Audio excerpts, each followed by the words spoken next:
Hey, what's up mga ka-otap? This is Otarworkx and welcome to my channel. And if you're new to my channel, please subscribe to this channel. Just click the red button and the notification bell so you'll be updated on my future uploads. And for today's episode, we're going to review the DC Multiverse from Mcfarlane, the Batman Earth -11. So this is Bryce Wayne, also known as the Drowned. So sa mga di nakakaalam kay The Drowned o kay Bryce Wayne, so na-miss nyo ba ang aking short history story? So kung na-miss nyo ang ating short history story, let's do a quick short history story about Bryce Wayne.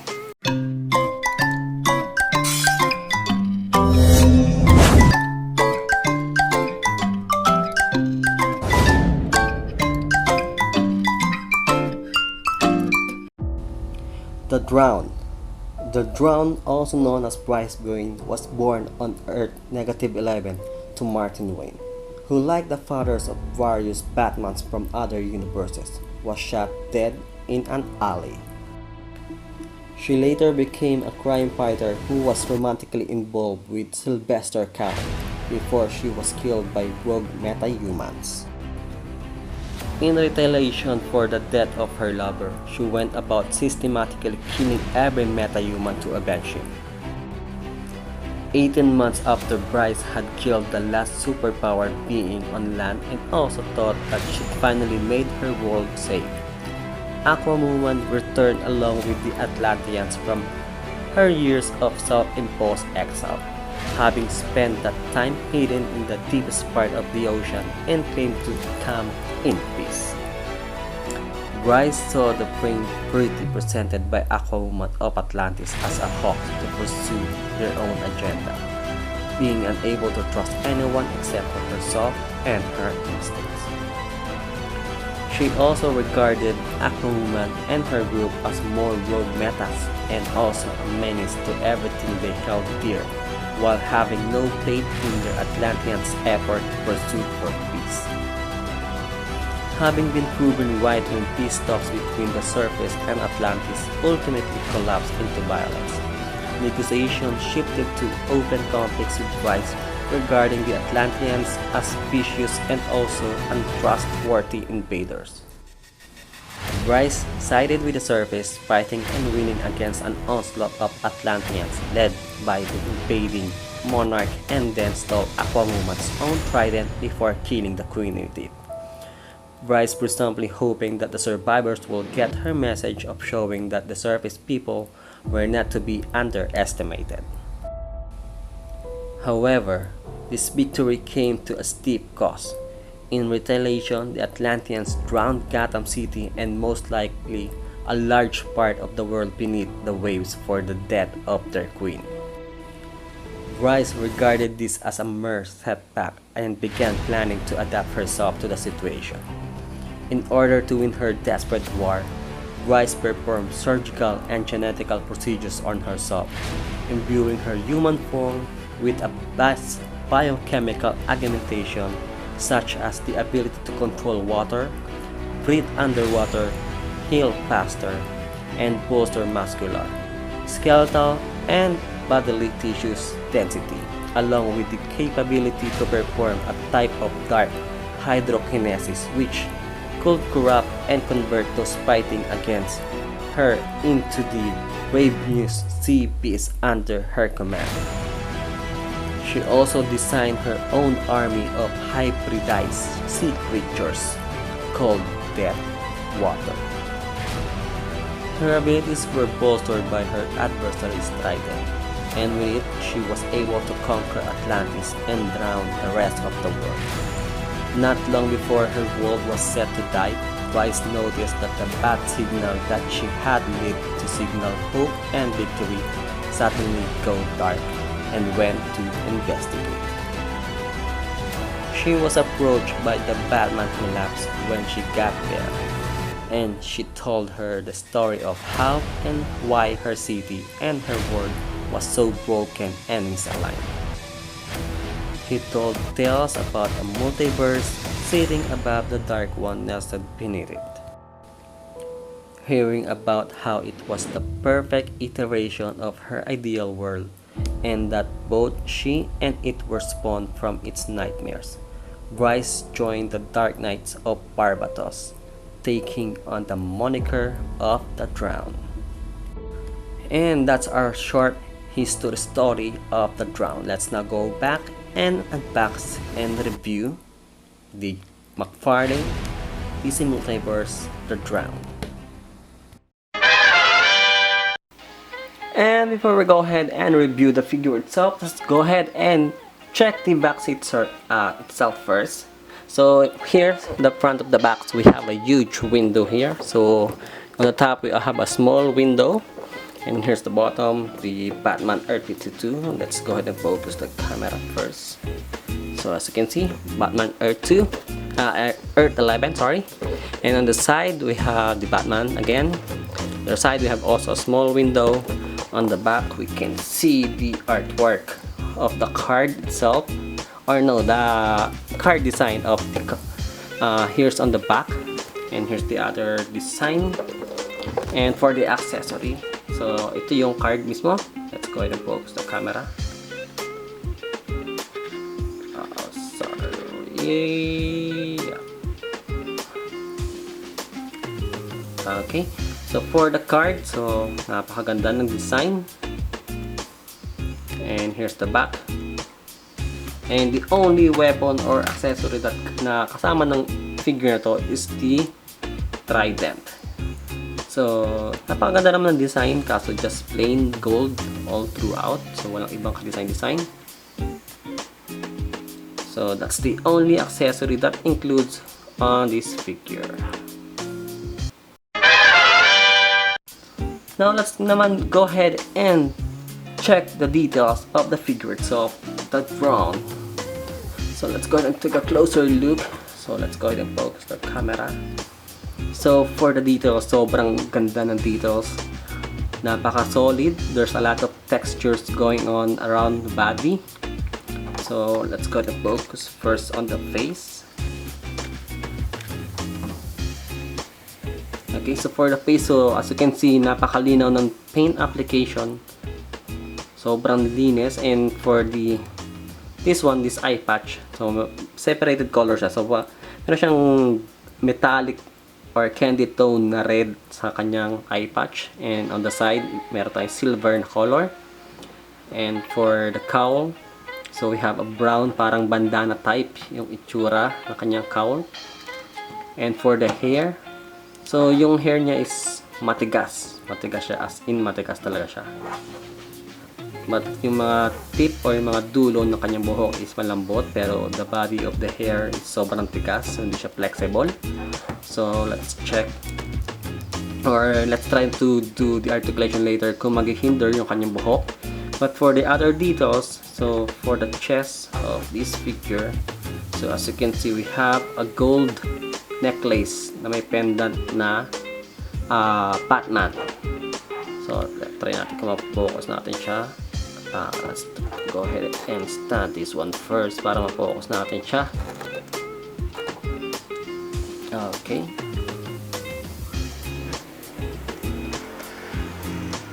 Try natin i-focus dun sa kanyang chest.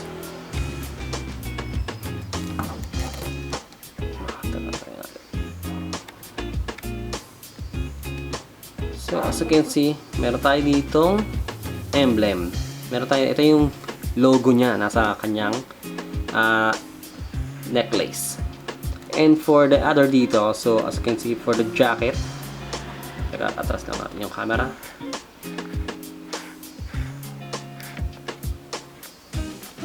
So for the details of the jacket, so as you can see, meron siyang texture all throughout the jacket. May texture siya. And same with the body. Meron mga texture here. And for the separated color dito, meron tayong silver and brown, and also a dark green on the back. So as you can see on the hair, meron tayong shading na green sa kanyang buhok. Hindi lang siya basta plain black, so meron tayong shading na green. And for this back, so as you can see, meron din tayong mga textures, sobrang detailed. And for the gloves also, we have also a texture on the gloves. And here's on the skirt. So yung skirt niya para siyang wig. Yung design ng skirt niya. At malambot siya. So I think dito maghihinder sa articulation later pag check natin. So here's on the side. So meron tayo itong holster. So I'm not sure kung para saan to. Siguro dyan nilalagay yung kanyang grappling. Kung meron mo siyang grappler gun. But on the back, so it's just a plain legs on the back. But on the boots, meron na naman tayong another texture sa boots. So napaka-solid. Sobrang daming texture na mararamdaman nyo dito sa figure na to. And on the heels. Okay. And yeah, for the details of this figure is sobrang ganda, sobrang detailed talaga. So I hope meron lang tayong mga alternate hand para dito kasi ito yung mature ng kanyang hand. So meron lang tayong open na parang galit kung ano man yan. And the other hand is yung panghawak niya sa kanyang trident na which is sobrang dali lang ikabit. Ilalagay lang natin siya dito. Hindi lang. Yan. Napaka-simple lang niya ikabit. So, sobrang dali lang. So, napaka-angas. Napakaganda. Okay, so, I think for the dito, sobrang solid. Sobrang ganda talaga ng design. Pag Mcfarlane ang gumawa. Talaga nakapokus talaga sila sa details ng figure. But, let's naman go ahead and check the articulation of this figure. Let's go ahead and remove first the trident. So, for the head, so, let's go ahead and try kung kayang tumingla. So, since obvious naman dahil sa matikas nga yung kanyang buhok at sobrang haba, hindi na natin siya maitingala. For the tilt down, she can tilt down hanggang ganito lang kasagad. Yan lang sagad niya. For the side, she can tilt side by side, rotate.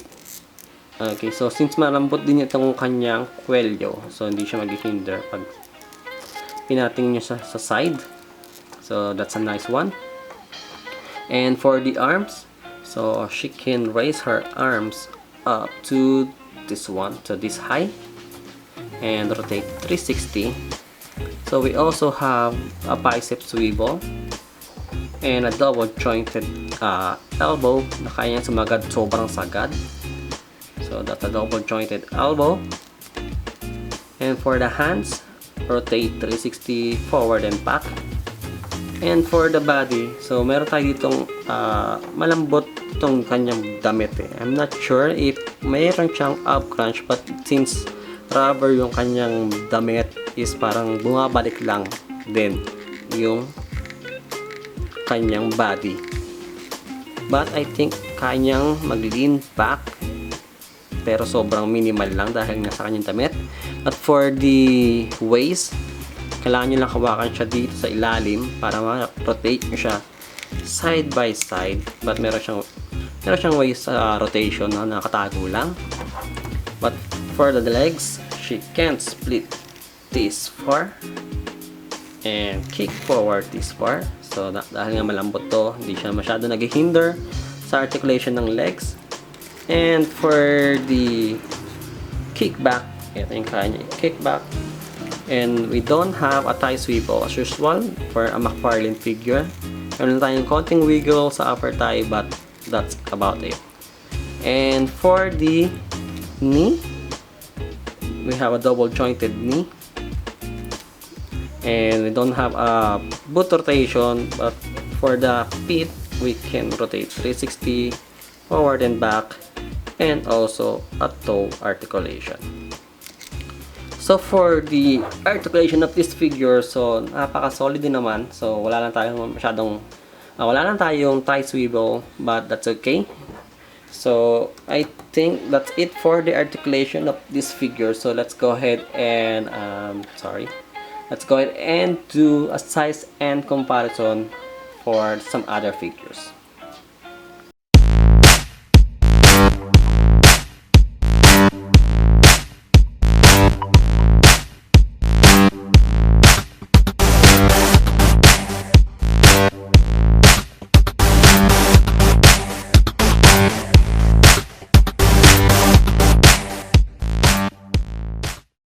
And for the size and comparison of the ground also known as Bryce Wayne. So for the height of Bryce Wayne, she is stand tall up to, let's focus the camera. So 6.5 inches. I think 6.5 inches. Oh no, sorry, 7 inches. So for the size of Bryce Wayne, 7 inches ang kanyang height. But let's go ahead and do a size and comparison to the other figures. Let's go ahead and stand first Bryce Wayne. Sorry for my camera. So gamit ko nga pala ang Canon 600D ni Wuji. So shoutout to Wuji. So tinatry kong gamitin to kanyang camera para maiba naman. So mga hindi kasi nakakaalam, phone cam lang ginagamit ko pang vlog and for my other videos. So kaya pagpasensya na ako kung panay adjust ko dito sa aking camera.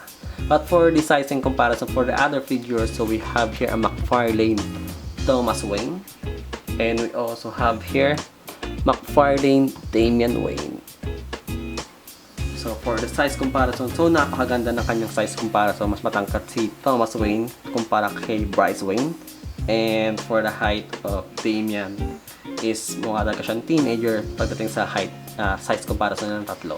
But let's compare this to the other figures. Let me go ahead and grab some other figures here from a different line.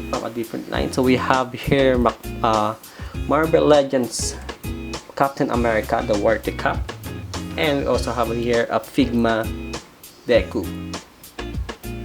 So for the size comparison, mukhang bala itong dalawa, lalo na si Captain America. Si Deku is okay lang naman dahil bata naman talaga si Deku. But for Captain America, since 6 inches kasi ang size ng mga Marvel Legends, that's okay for the size comparison. Mas maliit lang talaga sila dahil 6 inches and 7 inches si Bryce Wayne. So I think that's it for our size and comparison. So for the height of Bryce Wayne, I think napakaganda ng kanyang scale kumpara sa other figures. And there you have it mga ka-otap. That's our review for this Mcfarlane DC Multiverse, The Drown. So overall for this figure, napaka-solid talaga ang details ng mga Mcfarlane figure. So I hope mayroon lang siya mga alternate hands para maiba naman natin yung kanyang posing, especially kahit mga close piece hands para may pangsuntok naman siya. But for the details of this figure, sobrang solid, sobrang ganda, sobrang well detailed. I wish medyo malambot ng konti yung kanyang buhok, yung body ng kanyang buhok, para mas ma-bend natin ng patingala or magkaroon ng konting articulation yung kanyang head.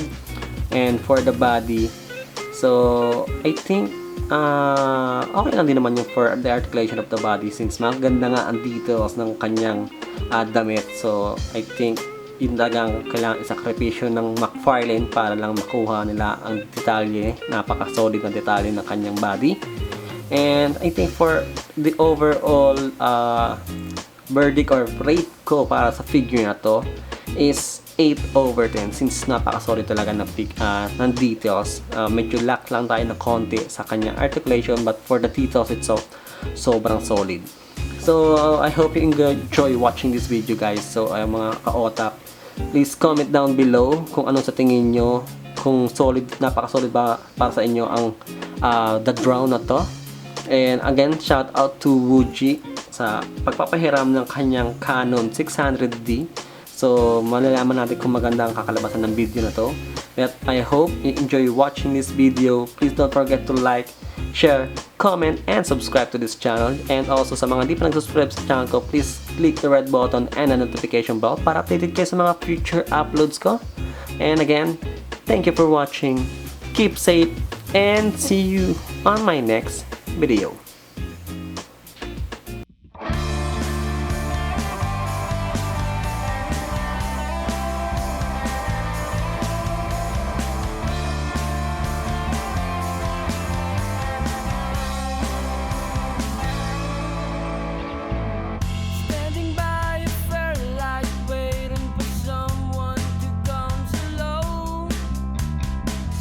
I'm